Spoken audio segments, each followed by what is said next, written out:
사사기도 이제 거의 후반부에 다다르고 있습니다.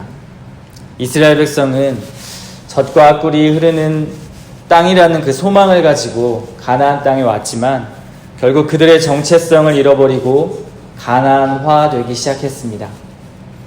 이제 이스라엘 백성의 도덕적 타락과 함께 자신의 자녀를 제물로 바치는 그들의 풍습까지에도 이르고 이스라엘 백성들에게 하나님은 이방인이란 영적 망치를 사용하셔서 그들을 다루어 가십니다. 계속해서 죄짓고 이방인을 통해서 압제를 당하는 반복이 일어나게 되지요.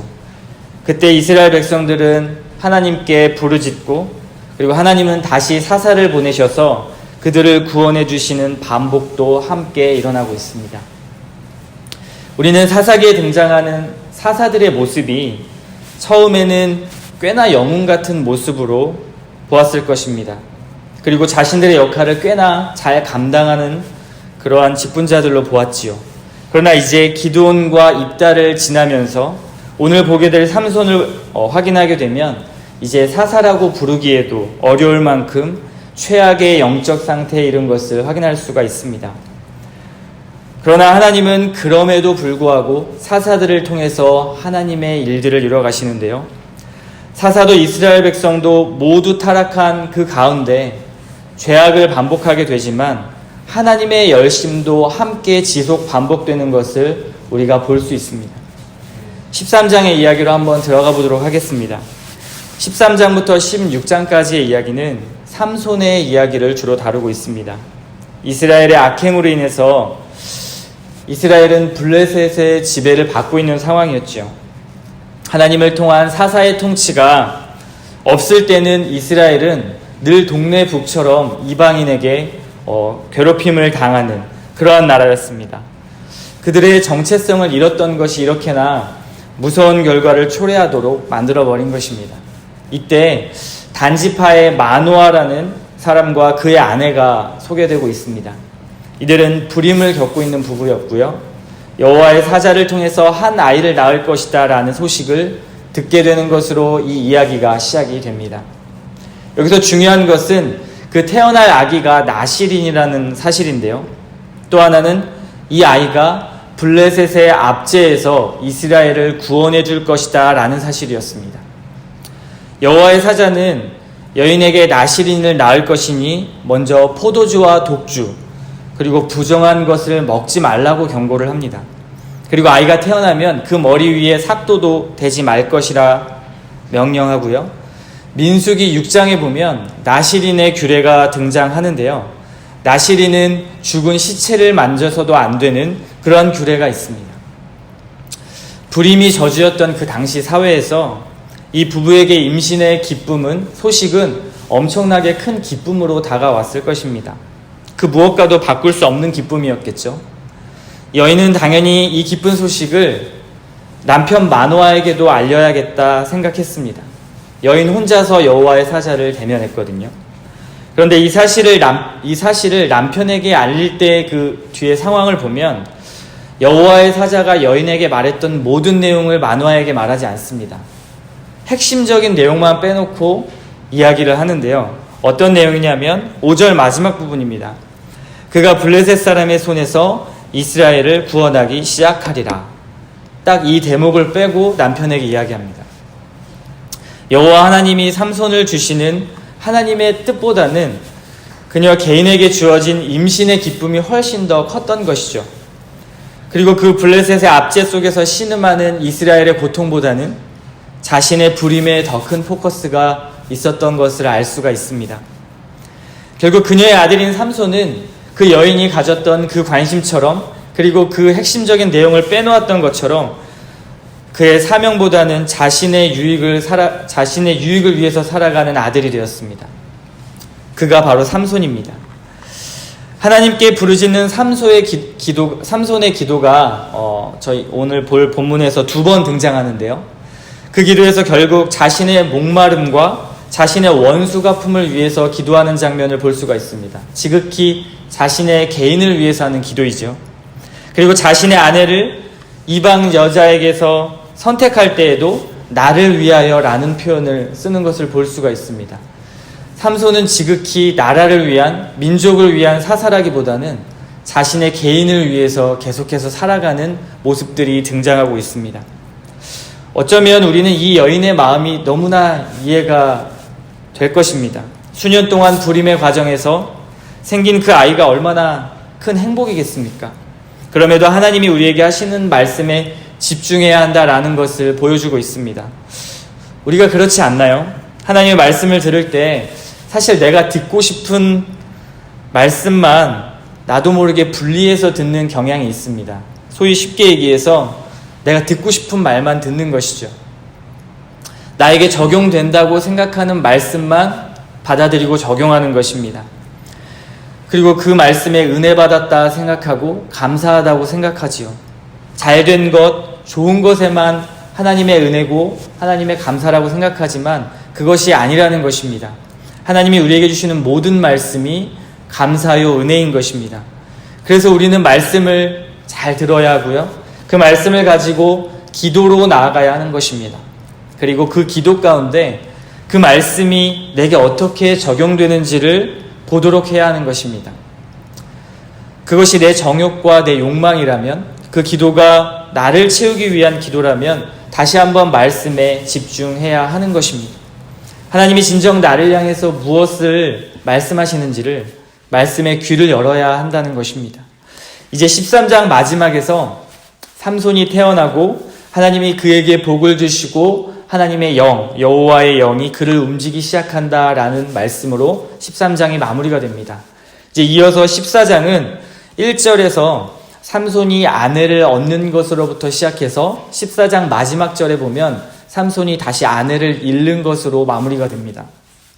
1절에 보면 삼손이 딥나로 내려갔다라고 이야기하고 있는데요. 딥나는 블레셋의 지역입니다.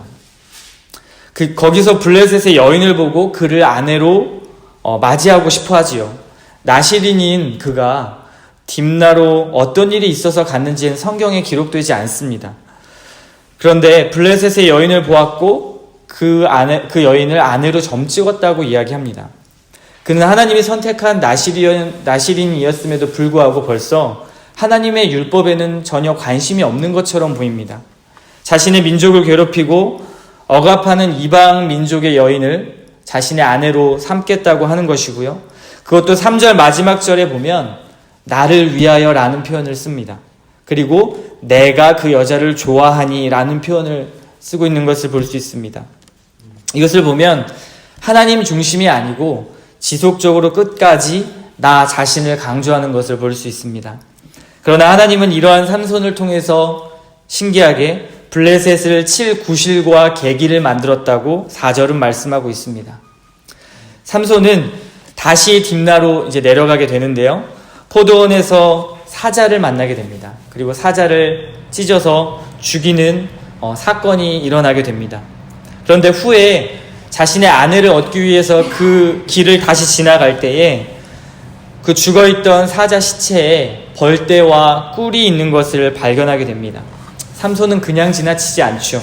그리고 그 꿀을 떠서 먹고 그의 부모님에게까지 이 사실을 숨기고 그 부모님에게 이 사자 시체에 있던 꿀을 드리게 됩니다. 성경에도 이 사실을 부모에게 숨겼다라고 이야기하고 있습니다. 왜냐하면 부정한 것이기 때문이죠. 나시린은 삼손은 포도원에서 비롯된 모든 것을 피해야만 했는데 그 사자를 죽인 곳이 또한 포도원이었습니다.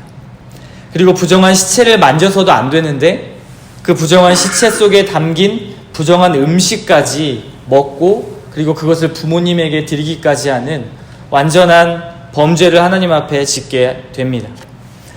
그의 행동에는 전혀 말씀에 대한 경각심도 없고요. 하나님에 대한 경외감도 찾아볼 수가 없습니다. 이런 사람이 사사입니다. 그리고 결국 이방인 여인과 결혼을 하게 되고요. 그리고 당시 고대 근동의 풍습처럼 일주일 동안 잔치를 열게 됩니다. 이때 죽은 시체의 벌꿀도 먹었던 삼손이 그 잔치에서 술을 안 먹었겠습니까?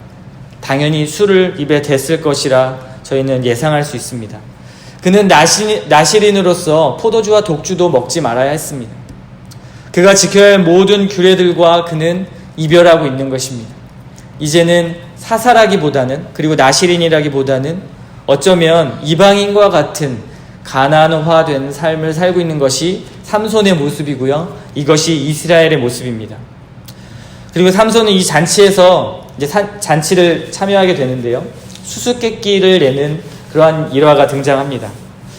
수수께끼를 그 친구들에게 내는데 그 문제를 맞추면 배옷 30벌과 그리고 겉옷 30벌을 모인 친구들에게 주겠다고 선포합니다. 그러나 그 수수께끼를 맞추지 못한다면 자신이 그 배옷 30벌과 겉옷 30벌을 주어야 하는 그러한 조건을 내걸죠. 그러나 일주일이 지나도록 그 답을 맞추지 못하는 그 친구들은 결국 삼손의 아내에게 찾아갑니다. 그리고 그 답을 알려주지 않으면, 삼손으로부터 그 답을 받아내지 못하면 너의 집과 너의 아버지의 집을 불살라 버리겠다고 협박을 하게 됩니다. 예나 지금이나 물질에 관해서는 참으로 민감한 것 같습니다.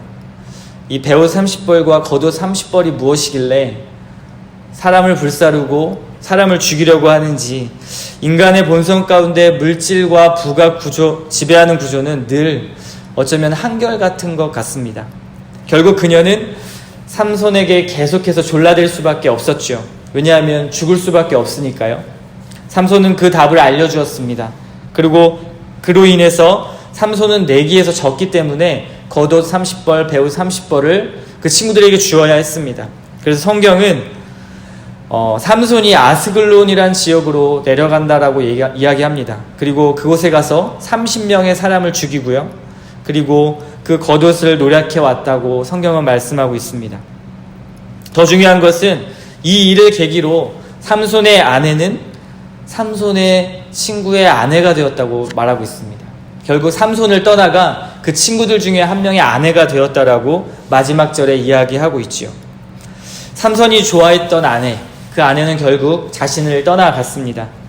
배신했던 것이죠. 하나님의 말씀을 어기면서까지 그 유익을 취하려고 했던 그것이 복이 될 리가 없습니다.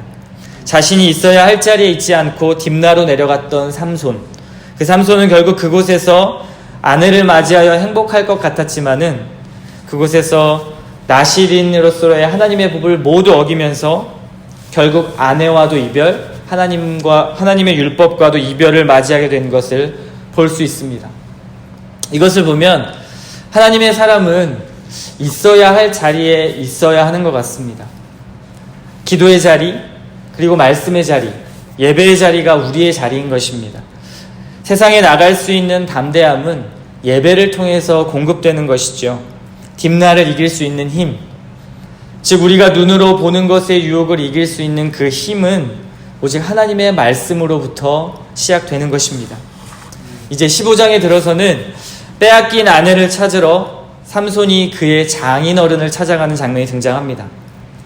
그러나 장인어른은 오히려 핑계를 대죠. 너의 아내를 다른 친구에게 주었다라고 말합니다. 그리고 더 예쁜 둘째 딸이 있으니까 그 아내 말고 나의 둘째 딸을 취하라, 이렇게 말합니다. 그러나 삼손은 분노하게 되지요. 그래서 여우 300마리를 잡았다라고 말씀하고 있는데요. 여우 300마리를 잡아서 그의 꼬리와 꼬리를 전부 다 엮어서 그 꼬리 사이에 회를 달아서 불을 붙여서 블레셋에 있는 곡창지대와 밭에 모두 불태워 버렸습니다. 여기에 큰 의미가 있는데요. 특히 블레셋은 곡식의 신인 다곤 신을 섬겼던 것으로 보입니다. 굉장히 생존에 중요하게 여겼던 블레셋이죠. 그래서 곡식의 신인 다곤 신을 섬길 만큼 그들의 심장부인 곡창지대와 밭에다가 삼손은 불을 놓았던 것입니다. 블레셋 사람들은 가만히 있을 리가 없었겠지요. 당연히 먼저는 그의 아내와 아버지의 집을 불태워버립니다. 그 여인의 집과 여인의 아버지의 집을 불태워 죽여버리고, 그리고 삼손을 쫓기 시작합니다. 그리고 블레셋 군대가 유다 지역에 쳐들어갑니다. 지금 현재 상황은 블레셋이 이스라엘 전역을 다스리고 있는 상황인데 먼저 유다 지역으로 진을 치고 협박을 하기 시작하는 것입니다. 삼손을 내어놓으라는 것이죠. 그래서 유다 지파는 이미 그들 아래에 속박 아래 있었기 때문에 그 요청에 응할 수밖에 없습니다. 그리고 3,000명의 군사를 이끌고 삼손을 찾아가서 협상을 하게 됩니다. 그리고 삼손을 포획하는 지경에까지 이르게 되지요. 같은 동족끼리의 지금 대립이 있는 것입니다. 그리고 삼손을 블레셋 군대에게 넘겨주려고 하는 순간 삼손에게 갑자기 여호와의 영이 임했다고 말씀하고 있습니다. 그리고 나귀의 턱뼈로 블레셋 사람 1,000명을 죽이는 놀라운 역사가 일어납니다. 이 이야기는 블레셋이 다스리던 그 시대에, 블레셋이 이스라엘을 다스리던 그 시대에 20년 동안 삼손이 사사로 있었다라는 말로 15장이 마무리가 됩니다. 재밌는 것은 이방인이 이스라엘을 다스리던 그 시대에 사사로 활동했던 그 사람은 삼손이 처음입니다. 이방인의 압제 가운데 있었던 사사. 그런데 삼손은 이방인의 지배를 당연하게 여기고 있는 것입니다. 그동안의 사사를 보면 이방인들이 쳐들어왔을 때 어떻게든 이스라엘을 구원해내려고 싸우는 데 힘을 냈는데 삼손은 그런 것이 아니라 자신의 개인의 유익과 욕망을 위해서 일했던 사람이죠. 그래서 성경에도 삼손이 사사였던 이 시대에는 평온이 있었다라는 말이 등장하지 않습니다.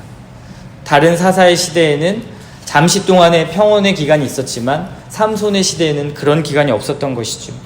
마지막 이제 16장에 와서는 삼손의 비참한 말로가 등장합니다. 여기서도 1절에서 가사로 갔다고 이야기하는데요. 아까는 딥나로 갔다고 이야기했는데 이번엔 블레셋 지역에 가사로 갔다고 이야기합니다. 그리고 또한 마찬가지로 여기서도 한 여인을 보는데 기생을 보고 그 사람에게 들어갔다라는 표현이 있습니다. 상당히 삼손은 성적으로도 문란했던 사람입니다. 이어서 4절에 또 하나의 여인이 등장하는데 저희가 잘 알고 있는 들릴라라는 여인이 등장하고요. 그 블레셋 여인을 삼손이 사랑하게 됩니다. 이미 이방 여인의 결혼에 실패했던 그 삼손은 전혀 영적 각성 없이 과거의 기억 없이 그 이방 여인에게 사랑을 고백하고 빠져버립니다. 그의 마음은 스펀지처럼 죄의 유혹을 빨아들이는 습성이 있습니다.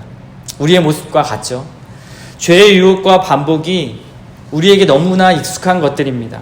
삼손과 같이 그것이 죄인 것을 알면서도 내게 찾아오는 만족감과 욕망을 향해 먼저 나아가는 그 모습, 나를 채우고 그 필요를 해결하려고 한다면 모든 것에 반응할 준비가 된 우리의 모습과 너무나 비슷합니다. 이것이 참 어려운 부분인데요. 더군다나 그것을 하나님보다 더 사랑하게 된다면, 그리고 그것을 하나님보다 더 귀하게 여긴다면 하나님이 우리에게 취하시는 방법은 회초리입니다. 대부분 회초리를 들지 않으면 깨닫지 못하고 돌아오지 못하는 경우가 너무나 많기 때문이죠. 그래서 결국 삼손은 하나님 앞에 매를 맞게 됩니다. 들릴라를 통해 삼손을 죽이려는 그 블레셋 사람들이 있었는데 삼손의 힘의 원천을 알기 위해서 계속해서 들릴라에게 강요를 하기 시작합니다. 사실 강요라기보다 거래였죠. 그 사실을 알아내면 은을 주겠다라는 것이었습니다. 그리고 결국 들릴라의 끊임없는 간청과 끈질김에 삼손은 사랑하는 그 여인 들릴라에게 자신의 비밀을 알려주고 말게 됩니다. 삼손의 말로는 결국 눈알이 뽑히게 되고 그리고 옥에서 맷돌을 돌리는 신세가 되어버렸습니다.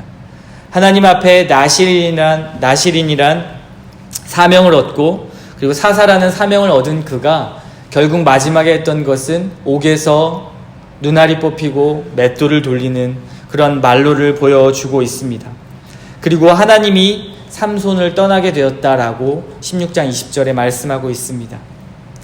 그러나 마지막 삼손의 처절한 부르짖음 속에서 하나님은 응답하십니다. 그리고 삼손을 통해서 3,000명 이상의 많은 블레셋 사람들을 죽게 만드는 일을 하나님께서 행하십니다. 그러나 삼손도 그 자리에서 함께 죽게 되는 것이죠. 삼손의 이야기를 통해서 여러분 무엇을 느끼셨습니까? 그의 힘의 원천은 머리카락이 아니었습니다. 머리카락이 밀려서 그가 멸망했던 것이 아니었습니다. 바로 여호와 하나님께서 그와 함께 계셨어야 하는 것인데 그 여호와 하나님이 떠나가셨습니다. 그리고 그 삼손은 말로를 너무나 비참하게 맞이했던 것이지요. 나시린으로서 이스라엘을 구원할 자로 태어났지만 결국 이스라엘을 해방시키지 못하고 죽는 삼손. 하나님이 떠나시면 그 정체성은 의미조차 없어지게 되는 것입니다. 삼손을 보면서 저는 한 가지 너무 감사한 것이 있었습니다. 삼손처럼 하나님께서 죄인인 것을 알면서도 그리고 내가 원하는 것을 얻어내려고 하는 그 모습이 있음에도 하나님은 늘 저를 사랑하시고 함께 하신다는 것이었습니다. 삼손은 사랑이란 이름으로 그리고 로맨스란 이름으로 그의 타락함 그것을 합리화시켰습니다. 내 입장에서는 돈을 더 벌어야 하고 스펙을 더 쌓아야 합니다. 그것이 이 시대의 환경이고 문화이기 때문이죠. 자녀 교육을 더 시킬 수밖에 없는 상황입니다. 지금 사회의 흐름이 그렇기 때문입니다. 왜냐하면 내 자녀만 도태시킬 수 없습니다. 이것은 나의 가장 좋아하는 취미야. 그렇기 때문에 절대 포기할 수 없어. 이 시간만큼은 나의 시간을 가져야 해. 기도는 시간 내서 하면 되는 것이지 라고 생각하는 것이 지금 이 시대의 흐름입니다. 이 시대에 합리화고요. 여러분은 어떤 것을 따르겠습니까? 하나님은 분명히 말씀하고 계십니다. 우리의 합리화가 아닌 하나님의 말씀의 기준을 통해서 우리에게 복 주시길 원하고 우리에게 진정한 생명의 복을 준비해 놓으셨다는 것입니다. 나의 입장, 그 환경은 하나님의 자녀라는 그 정체성 밑에 있는 것이지 절대 그 위에 있는 것이 아닙니다. 그 정체성은 내 인생의 방향도 화살표도 바꾸어 주는 것입니다. 그 방향을 삼손처럼 자신의 유익과 욕망을 위해 나아가는 것이 아니라 하나님의 말씀대로 하나님이 제시하는 방향으로 나아가기를 하나님은 원하시고 계시는 것입니다. 하나님은 지금도 우리를 주목하고 계십니다.